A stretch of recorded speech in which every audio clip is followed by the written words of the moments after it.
Hello friends, welcome to our channel. Friends, आज आपण अतिशय महत्त्वाचा विषय पाहणार आहोत. तो म्हणजे वारस नोंद. वारसा नोंदणीच्या नियमात बदल झालेले आहेत आणि नवीन नोंदणी प्रक्रिया कशी असणार आहे याबद्दल आपण सविस्तररित्या जाणून घेऊया. तर चला पाहूया वारसांना जमिनीचा हक्क मिळणार. आता तो कसा मिळणार?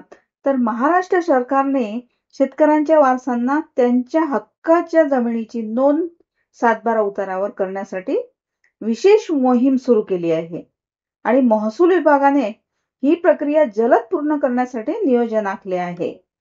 तसेच आता ही वारस नोंदणी प्रक्रिया कशी असेल?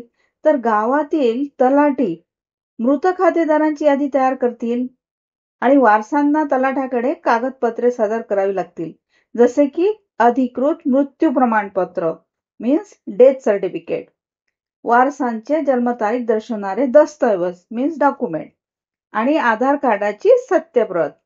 नेक्स्ट आहे स्वयंघोषणापत्र किंवा शपथपत्र आणि अर्जदाराचा संपूर्ण पत्ता मीन्स ऍड्रेस आणि मोबाईल क्रमांक.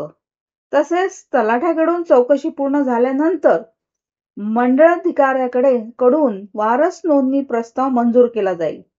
सातबारा उतार्यात आवश्यक दुरुस्ती करून वारसांची अधिकृत नोंद केली जाईल आणि तहसीलदारांना या मोहिमेचे समन्वयक म्हणून जबाबदारी देण्यात आली आहे.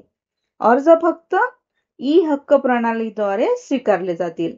तर फ्रेंड्स, ही होती माहिती वारस नोंदणीबद्दल नवीन नियम. थँक्यू.